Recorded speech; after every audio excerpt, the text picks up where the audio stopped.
Bueno, buenas tardes. La cuestión esta que surge es una inquietud desde Rupturas Inteligentes y Cayuso Constitucional a partir de consultas, preguntas, cuestiones que nos han planteado a partir del dictado del Decreto de Necesidad y Urgencia 241 del 2021 y las dudas que tiene la gente. En función de esto hemos decidido tener esta charla con Susana Cayuso, para aclarar algunas cuestiones. Así que vamos a entrar directamente en tema, ¿sí? Entonces, Hola, buenas tardes. Primera pregunta sería, para empezar, ¿no? Sí, ¿Los decretos de necesidad y urgencia están contemplados en la Constitución Nacional? es una buena pregunta, Ana Laura, porque hay muchísima confusión con este tema. La reforma constitucional de 1994 decidió incorporar la figura de los decretos de necesidad y urgencia en forma expresa en una norma constitucional que es el artículo 99, inciso tercero. Pero, ¿qué peculiaridad tienen? Es una facultad excepcional del Poder Ejecutivo. Es una facultad que en la práctica implica que está ejerciendo la función del Congreso de la Nación. Esto, viste, Ana Laura, ya nos trae alguna preocupación, porque no podemos olvidarnos que estamos en una democracia republicana con división de poderes. Entonces, es excepcional. Para esa excepcionalidad le puso una serie de requisitos, que es una urgencia, la imposibilidad de reunir al Congreso. Yo no voy a dar todos los detalles porque si no se va a complicar demasiado. Y además, la intervención del Congreso para ratificar o no ese decreto. Mientras no interviene el Congreso, el decreto está vigente. Yo puedo no estar de acuerdo, pero es así. Entonces, la primera pregunta que ahora te hago yo a vos es, ¿dónde está el Congreso desde el día jueves en relación con esta fuerte discusión social sobre el alcance de este decreto de necesidad y urgencia? Y luego, una aclaración, pero no sé si vas a coincidir o no. El presidente de la República Argentina viene gobernando por decretos de necesidad y urgencia en materia de COVID desde marzo del 2020. Claro. ¿Recibió apoyo? O sea, ¿coincidimos con él en el comienzo de esta pesadilla en que ese era un mecanismo medianamente razonable? Sí. A mí me parece que sí, Ana Laura. Yo no sé vos qué opinás. Sí, al principio, en los inicios, parecía una situación que ameritaba el uso excepcional de esta facultad. Esta facultad en algo desconocido, terrible, pero hoy a 1 año y medio, me parece que tienen que prenderse luces de alarma. Está claro lo que quiero decir, Sí, ¿no? sí. O sea, porque el principio general es que no se puede gobernar, no se debe constitucionalmente gobernar con decretos de necesidad y urgencia, porque si esto fuera así, estamos terminando con el sistema republicano. Claro. Digamos que el Poder Legislativo deja de tener una razón de existir, pareciera al menos. Exactamente. Y el pluralismo que representa el Congreso.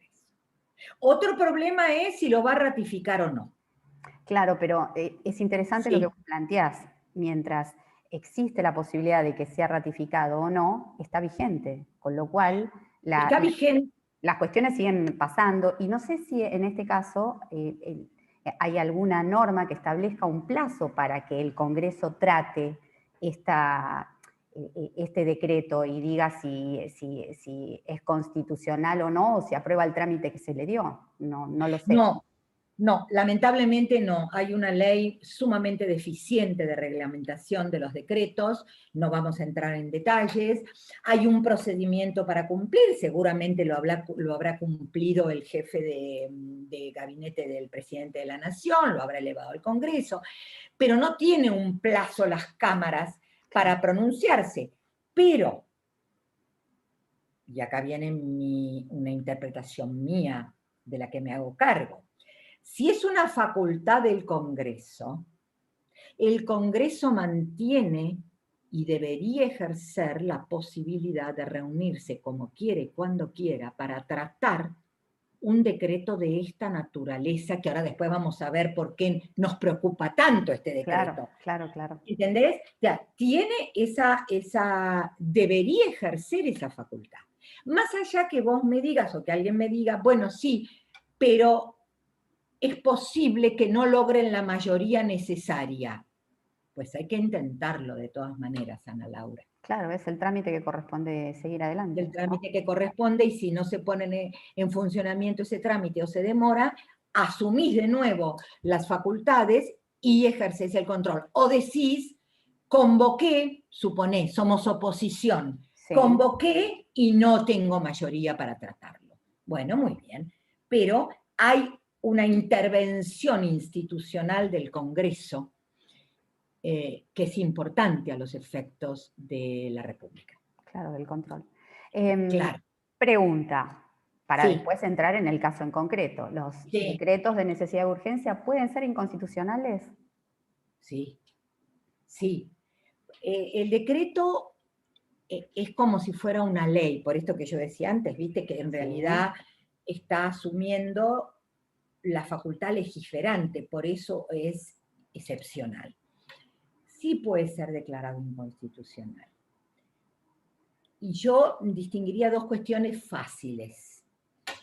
Primero, porque yo puedo cuestionar si efectivamente había emergencia, si no se podía reunir al Congreso, si era imposible seguir el trámite que prevé la Constitución para dictar una ley de restricción de derechos. Perfecto. Y por el otro, también puedo considerar inconstitucional, violatorio de derechos y garantías el contenido del decreto. Perfecto. Son dos aspectos, uno hacia la legalidad y el otro hacia el contenido del decreto, que es la razonabilidad, ¿no? O sea, el límite dentro del decreto. Súper claro. No sé si quedó claro. Sí, clarísimo, clarísimo. Me parece, y además estamos tratando de usar lenguaje llano para que todos puedan entender este tipo de situaciones. Entender la problemática de los decretos. Exactamente. Entonces, entramos en el caso concreto. Ajá. Decreto 241 del 2021. ¿Es inconstitucional? Bueno, para mí sí. Para mí sí. Después me gustaría escucharte a vos, qué es lo que pensás. Y es inconstitucional porque más allá de si se da la emergencia necesaria, si efectivamente el presidente podía reunir y convocar al Congreso, que yo creo que sí, que podría haberse planteado una discusión democrática en el seno del Congreso, porque cuando el Congreso quiere, sesiona en 2 horas. Por lo tanto, ahí habría un cuestionamiento que hay que hacer si uno va a plantear una acción, que no se dan los requisitos. Pero, además, el problema es el contenido del decreto. Y para hacerlo sencillo, 2 aspectos. Ha avanzado, está vulnerando facultades reconocidas a la Ciudad Autónoma de Buenos Aires por la Constitución Nacional a partir de la reforma del 94. La Ciudad Autónoma de Buenos Aires hoy, y porque lo ha dicho la Corte, está equiparada a una provincia. Y precisamente el estar equiparada a una provincia tiene una serie de facultades que no delegó en el gobierno nacional. Entre ellas, la de resolver, disponer todo lo relativo a la educación. Claro. Ahí tenemos Cava. Está avanzando sobre normas constitucionales expresas. Fíjate, Ana Laura, que además le está violando la igualdad institucional a la ciudad autónoma. Esa es una, eso surge de manera manifiesta cuando uno lee el decreto. Bueno, porque hace una distinción entre iguales, ¿no? Exactamente. Al resto de las provincias le permite adherir o no adherir. De hecho, varias provincias no adhirieron. No sé si vos tenés algún dato nuevo, pero no adhirieron. En cambio, a Cava la obliga, la enlaza a un territorio al que denomina AMBA, ya estaba por decirlo mal, AMBA, sí, que es una creación de naturaleza política. No porque no se puedan crear regiones, pero sí, no estamos hablando de una región. claro. Y entonces la sujeta le cercena arbitrariamente, sin fundamento suficiente, las facultades que tiene la Ciudad Autónoma de Buenos Aires. Claro. Entonces, ahí tenés una parte de inconstitucionalidad fuerte. Hay muchísimo más para decir, pero para no agobiar. Y luego está esto que te decía. ¿Qué derecho está cercenando? ¿Ha argumentado suficientemente para recurrir a un medio tan extremo como suspender las clases presenciales? ¿Hay datos objetivos? ¿Me convence acerca de la incidencia de contagios en las escuelas? Sí, y yo ahí te interrumpo un segundo, Susana, y planteo, además, tenemos que tener en cuenta que la presencialidad que existe hoy no es una presencialidad en que los chicos van todo el día a la escuela. Exacto, exacto. Van 3 horas, 4. Sí. Ya está limitado, ya está restringido. Ya está restringido, o sea, no es... Absolutamente. Hay colegios que tienen presencialidad 1 o 2 veces por semana. No Correcto. estamos hablando de una avalancha, ¿no? De chicos Correcto. en los colegios. Entonces, pareciera como que avanzar sobre esta situación, sí, hay un montón de consideraciones que no se han tenido en cuenta y aparentemente, diría yo, en función de los datos que han suministrado en conferencias de prensa, de estudios que han hecho, no hay, digamos, información que acompañe esta decisión que han tomado. Exacto. Que la haga razonable. Claro, ahí está. O sea, como no tengo evidencia, esto es lo que yo me planteo, ¿no? A los efectos de sostener una inconstitucional. Como no tengo evidencia y la restricción es terriblemente intrusiva sobre un derecho que ya está restringido, claro, y que estuvo anulado. Fíjate vos cómo podemos hacer toda la cadena de agravio constitucional, y no tengo evidencia de la incidencia que tiene concretamente, porque no tengo datos. Por otra parte, también estamos en el marco de otro decreto de necesidad de urgencia del viernes pasado, creo que ya había establecido restricciones y que sus efectos todavía no los hemos podido evaluar. Claro, claro, porque... Estamos superponiendo de una manera alarmante, o sea, en cuanto al contenido del decreto, es la desproporción del medio que eligió el Poder Ejecutivo respecto de los fines que busca. porque no le estamos discutiendo que quiera proteger la salud, que tenga alarmas en orden a los contagios. Pero ahí faltan variables, porque yo me preguntaría, ¿y las vacunas? Claro. ¿Y la campaña de vacunación está respondiendo a las expectativas constitucionales de protección a la salud? Claro.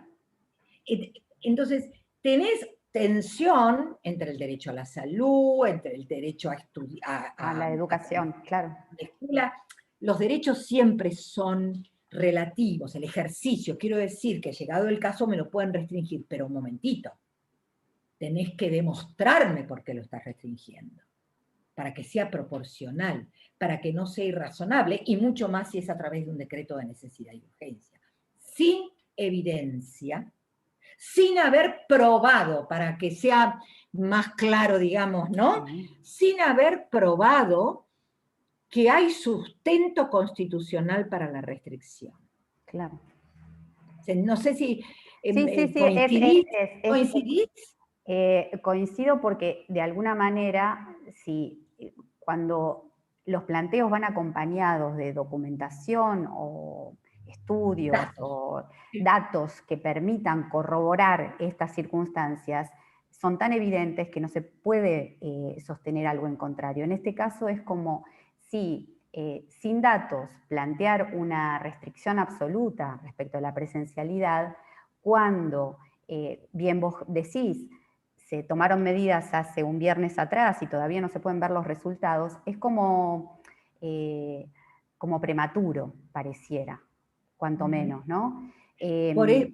Claro, por eso sería arbitrario, ¿no? O Claro, sea, la total. arbitrariedad es lo contrario de lo razonable. No me demostraron que es razonable, o sea, que es necesario, proporcional, idóneo, restringir esto para garantir esto otro. Exactamente. Ahí me gustaría entrar un poquito, si te parece, en qué hizo Cava frente a esta situación. ¿Cuál es el planteo que hizo la Ciudad de Buenos Aires a partir de haber corroborado esta circunstancia? ¿Qué planteo legal hizo? Sí, antes del planteo legal, porque a lo mejor vos tenés algo para decir, algo que recién no surgió, que está involucrado en este derecho de naturaleza constitucional, que es la obligación constitucional de brindar educación, Sí. el derecho de los niños. Sí, a ver, yo de alguna manera lo que quería rescatar era, se ha hecho, por lo que yo pude ver a través de poder acceder a la presentación que hizo el gobierno de la ciudad ante la justicia, han hecho hincapié fundamental en el derecho a la salud de los menores y a su desarrollo psicosocial. Creo que en estos aspectos, en cuanto a derechos y garantías comprometidos, indudablemente es como si el derecho del niño, niña o adolescente salió de foco, ¿no? No se consideró esto. Y me parece que es importante considerarlo porque estas cuestiones que tienen que ver con la educación, con la salud, con el desarrollo social que permite la presencialidad en los colegios, está avalado de manera constitucional a través de tratados internacionales. Incluso lo que me parece interesante que se va a plantear tiene que ver con estas cuestiones de cómo se resuelve la pugna de un derecho, una garantía constitucional de pongámosle, determinado sector de la población frente al derecho de un niño, niña o adolescente a también estos derechos, ¿no? Porque la salud del niño no es solamente la salud física, sino también la salud psíquica, ¿no? Y su desarrollo. Entonces, la ley 26.061 lo que de alguna manera plantea es que cuando entran en pugna estas cuestiones entre derechos de determinado espectro social y los niños, debe prevalecer el interés superior del niño. Y yo creo que en este tipo de cuestiones el decreto no ha considerado esto. Incluso hoy cuando estaba leyendo, me concentraba en esto de que cuando se decreta algún tipo de cuestión que involucre a los niños, es importante tener la posibilidad de escucharlos. Y si no se los puede escuchar directamente a ellos, que tienen el derecho a ser oídos, cuando van a ser perjudicados por algún tipo de situación, cuanto menos un órgano que represente los intereses de ellos, para que de alguna manera tengan voz en un proceso en el cual están sufriendo las consecuencias de lo que se está determinando, ¿no? Sí, y además, para quien tenga que evaluar la constitucionalidad o inconstitucionalidad en relación con porque nunca hay un solo derecho involucrado, ¿no? Claro, Tenés una trama de derechos que pueden estar interrelacionados, donde buscar el equilibrio es una de las tareas del Congreso en primer término, claro. y en último término del Poder Judicial cuando no hay dónde recurrir.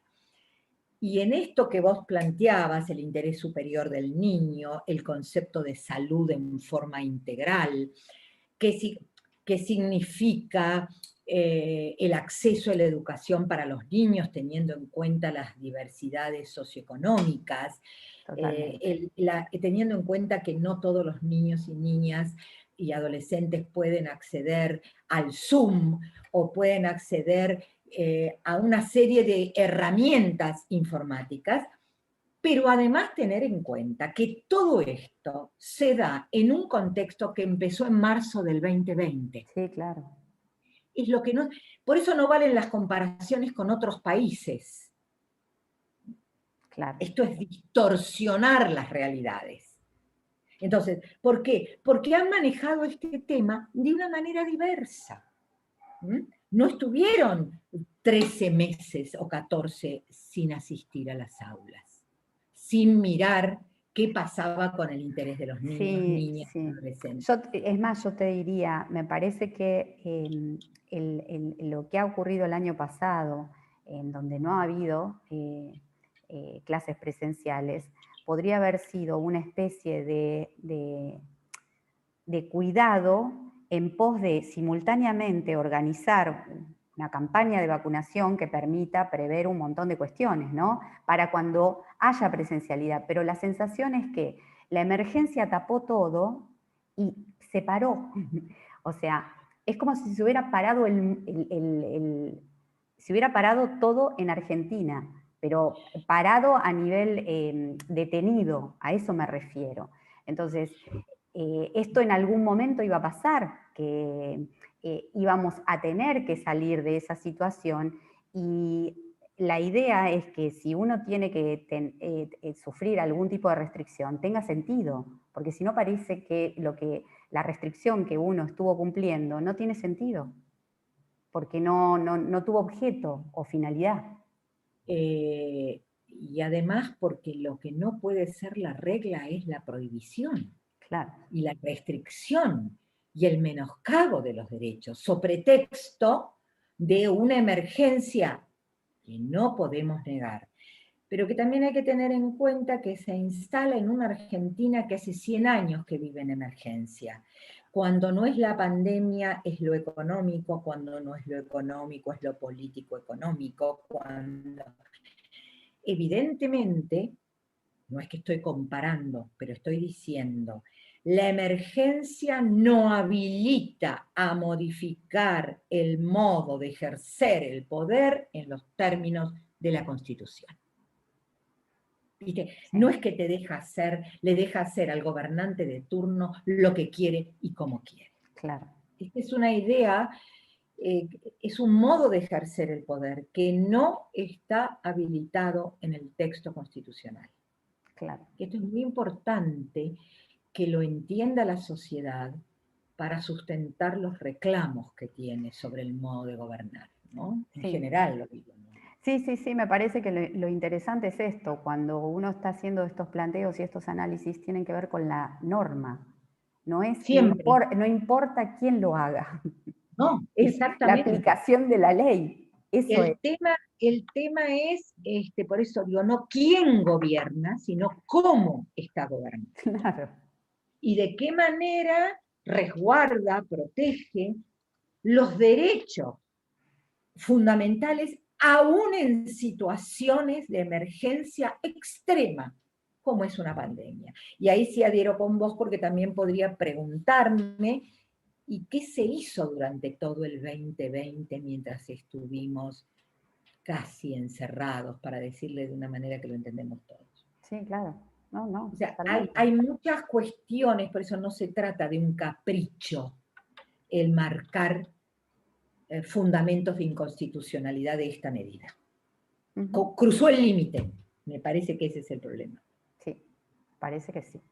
Bueno, vamos a entrar en lo que hizo el gobierno de la ciudad, como para poder bajar que yo te interrumpí. No, Sí. pero para bajar, me parece interesante bajar al lenguaje llano qué fue lo que hizo, porque una de las preguntas que surgían es, ¿por qué hablan de amparo, qué hablan de acción declarativa? Y la gente no sabe, solamente los abogados saben de qué se trata. Claro. No saben.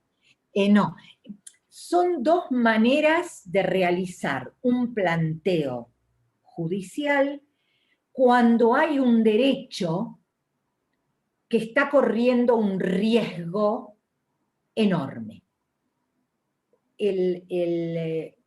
No vamos a entrar a definir las ventajas de una y otra, entre el amparo, ¿por qué se llama amparo? ¿Y por qué es una acción? Porque lo que estoy buscando es el acceso a la justicia para que me protejan rápido, urgente, porque es manifiesto, porque va a llegar tarde, algo que me están cercenando. Perfecto. Y eso está claro, ¿no? Por eso le llamamos acción de amparo. O sea, amparame que tengo un derecho que está siendo fuertemente violado o que tiene una amenaza. Perfecto. ¿Entendés, no? Claro, o sea, una amenaza inminente. Inminente. O sea, hay que poder demostrarlo, no, tampoco es arbitrario, ¿no? Muy bien, este es el amparo. La acción meramente declarativa de inconstitucionalidad tiene algunas ventajas y también de alguna manera lo que le estamos pidiendo a la justicia es que me diga si esta norma si esta ley, este decreto que estoy cuestionando, es inconstitucional porque está afectando una serie de cuestiones ligadas a lo institucional y a derechos o garantías que desde lo institucional tengo obligación de proteger. No sé si es claro lo que estoy diciendo. Perfecto. Entonces, y además, que Cava haya interpuesto una acción meramente declarativa de inconstitucionalidad con sustento en violación a Ciudad Autónoma de Buenos Aires en su régimen de autonomía provincial y derechos afectados por esta norma, el resto de la sociedad que se sienta afectada por este decreto tiene la garantía constitucional para plantear la inconstitucionalidad. Asociaciones de papás, ONGs. Colegios, claro. Colegios, por ejemplo, de toda la esfera privada, supongamos. O sea, no excluye la acción de Cava, no excluye el derecho que tenemos como ciudadanos a cuestionar la inconstitucionalidad de esta norma, siempre demostrando qué derechos nos está afectando. Perfecto. Entonces, está perfecto. Entonces, claro. Cava se presentó ante la Corte, pide una acción declarativa de inconstitucionalidad acompañado de una medida cautelar, que la gente dice, ¿qué es medida cautelar? ¿No? Y en qué consiste la medida cautelar que está pidiendo. De alguna manera, con una medida cautelar lo que se busca es proteger el derecho para que cuando llegue la sentencia se pueda hacer efectiva, ¿no? Y lo que han planteado es la suspensión de los efectos del decreto, en particular del artículo 2, que es la de la presencialidad en los colegios. Entonces, ¿cómo es el trámite que se le ha dado hasta ahora a esta presentación Y habitualmente, ¿cuál es el trámite que sigue después de estos primeros pasos que se han hecho estos días? Bueno, Cava presentó su demanda, digamos, su escrito, su acción declarativa de inconstitucionalidad en lo que nosotros llamamos instancia originaria de la Corte. ¿Qué quiere decir esto? Que no tuvo que ir a los jueces inferiores, lo presenta directamente en la Corte. ¿Y por qué? Porque también lo prevé la Constitución, esto es, si Cava es una provincia, y la propia Corte lo ha reconocido, tiene el derecho jurisdiccional de presentarse directamente en la Corte porque está demandando al Estado Nacional. Perfecto. Provincia, Estado Nacional, ¿y dónde van a ir a discutirlo? Al máximo tribunal de la República, que además tiene la facultad de cogobernar. Claro. Entonces, presenta ahí.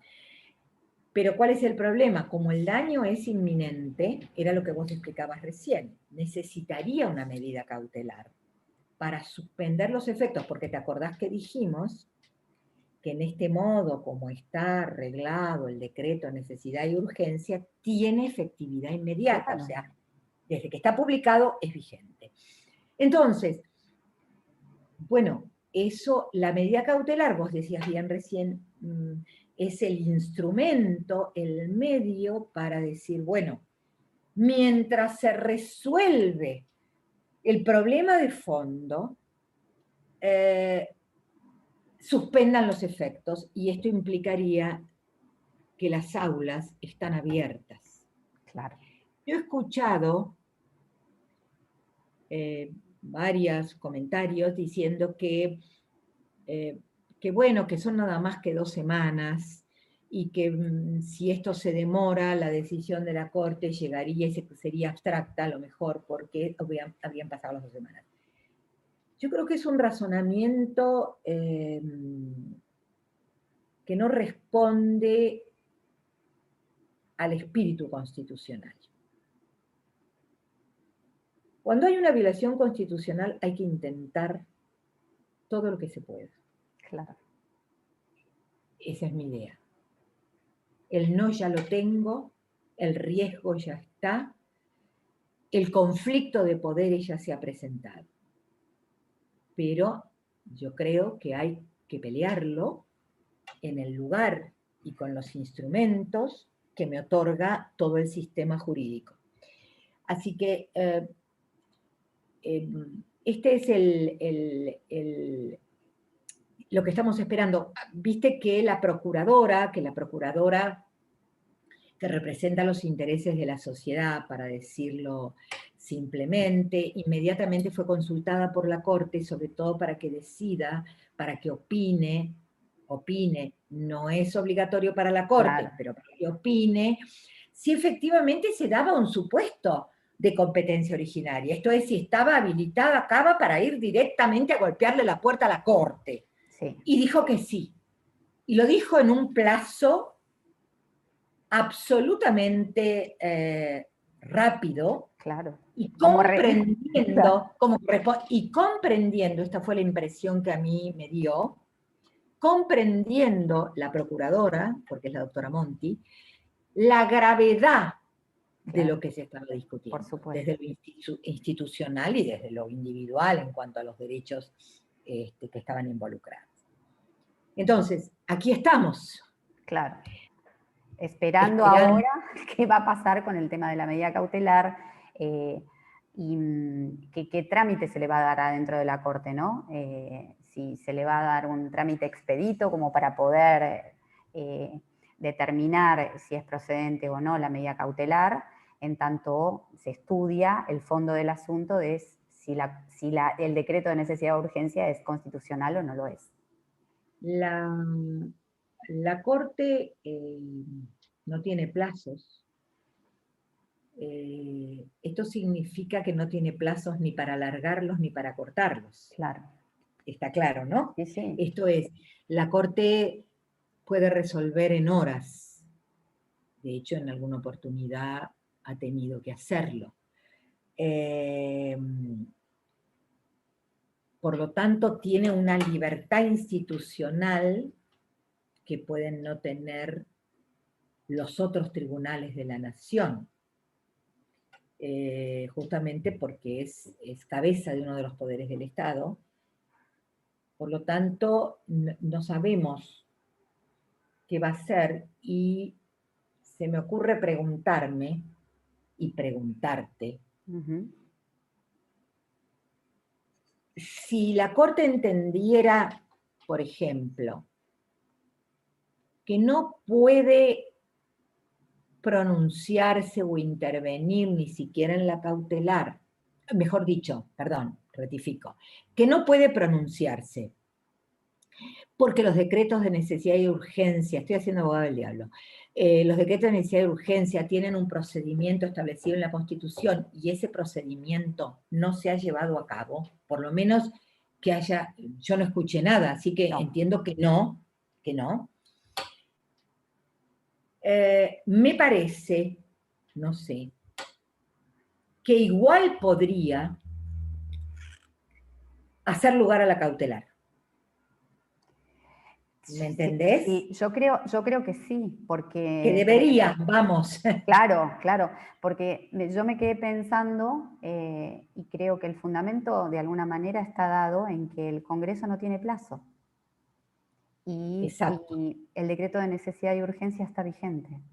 Claro, y además podríamos, corregime Ana Laura, podríamos decir que la Corte en ese caso estaría algo así como autorrestringiéndose, ¿no? Es como si dijera, puedo entender en instancia originaria, pero no puedo entrar a conocer del asunto porque no se pronunció el Congreso.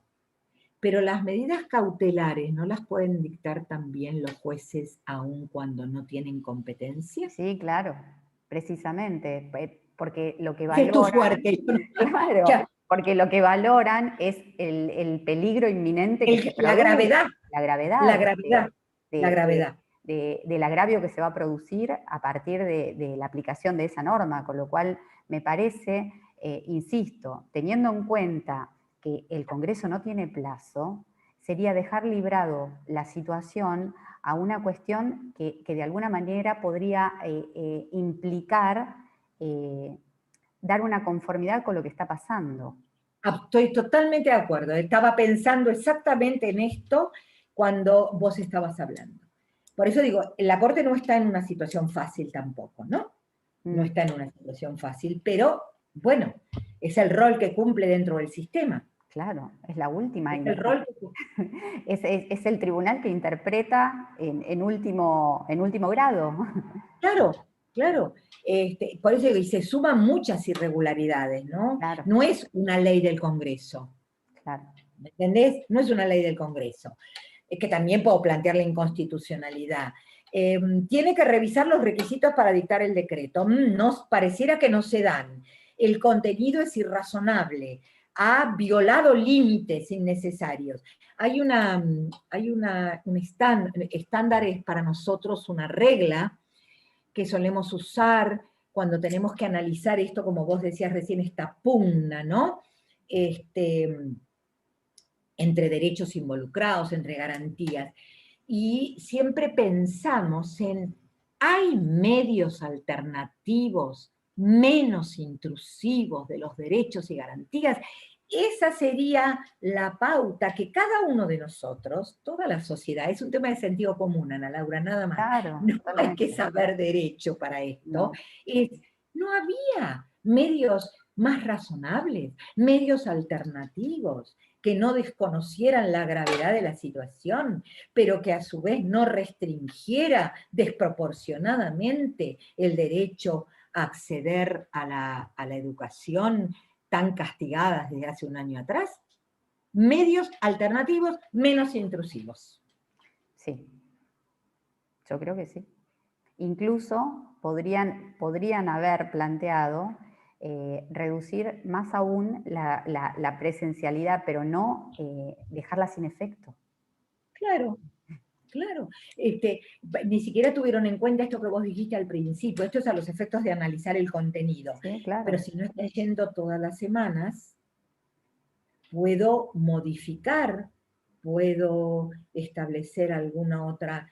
Y no estaba medido todavía el impacto de la última restricción, Sí. que era la del horario, ¿no es cierto? Si mal no recuerdo. Sí, y a mí otra cuestión que de alguna manera también me preocupa es esto. En función de lo esencial que era la educación, se han utilizado vacunas para el personal que tiene a su cargo la educación de los chicos, los maestros. Entonces, es cierto. de alguna manera pareciera como que esta circunstancia no se tuvo en cuenta porque en el momento de decidir, voy a poner estas vacunas, las voy a de alguna manera asignar a esta actividad porque es esencial, no se tuvo en cuenta que podía llegar a pasar esto de la restricción. Entonces, la paradoja es que va a haber gente vacunada que está en su casa y gente que no es, que por ahí necesitaba la vacuna y no la recibió. Está en la calle. Claro. Claro, tenés razón. Yo ¿no? eso lo había perdido un poco, el tema de cuántos docentes habían sido efectivamente vacunados, justamente a los efectos de garantir su derecho a la salud y el de los niños en el ámbito en el cual desarrollan su actividad. Aquí también hay una incongruencia, ¿no? Esta que vos planteás, que me parece que es sustantiva. Claro, incluso lo que planteaban también era esto de que hay fuerzas de seguridad que supuestamente tienen que llevar a cabo el control, que no recibieron vacunas. Entonces, por supuesto. Es como, es difícil tener una visión global como para saber dónde la voy a asignar y por qué, para después estar corrigiendo continuamente, ¿no? Entonces, Sí. entiendo que esto necesita un estudio pormenorizado, en forma previa, analizando las posibilidades, porque si... Bueno, esto que vos decís y que planteás, y que tiene que ver con datos y con realidades concretas, es esto que tiene que ver o está relacionado con medios alternativos menos intrusivos, Claro. para mantener la coherencia de la toma de decisión. Claro. Que lamentablemente no es obligación tuya, ni mía, ni del señor que vive al lado de mi casa. O sea, el tema es gobernar, pero con todas estas variables. Si no, lamentablemente corremos el riesgo, o no, o sí, digamos, de que esto se convierta en un reclamo permanente, Claro. en la judicialización permanente y el daño que esto trae para un sistema muy castigado, ¿no? Jurídico, social, económico. Sí. Yo me quedo con algo que vos siempre me decís. ¿Qué será? No tenemos que sacar más leyes, con que podamos cumplir las que ya están es un montón. Sí, esto ya sería algo muy importante, es como un barajar y dar de nuevo, ¿no? Y otra de las cuestiones es, por eso insisto mucho, ¿no? Yo creo que lo que estamos discutiendo, lamentablemente, a lo mejor la sociedad dividida en dos o en tres, no sé, es cómo debe ejercerse el poder. Y esto sí me parece que es trascendente, ¿no? Y yo no sé si nos terminamos de dar cuenta que es una decisión vital para el futuro de la Argentina. Y los límites. El ejercer el poder está ligado a los límites, los individuales, los sociales, los grupales, los colectivos, los límites que tiene el ejercicio del poder en términos constitucionales. Sí.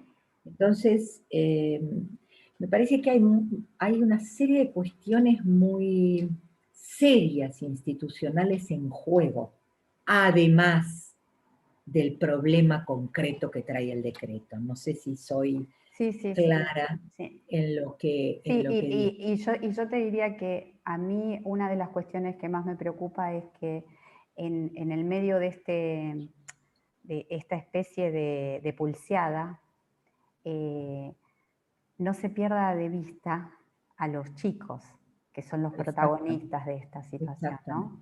Y su educación y sus necesidades. Eso es lo que me parece que sería fundamental. Sí, en este caso concreto es determinante.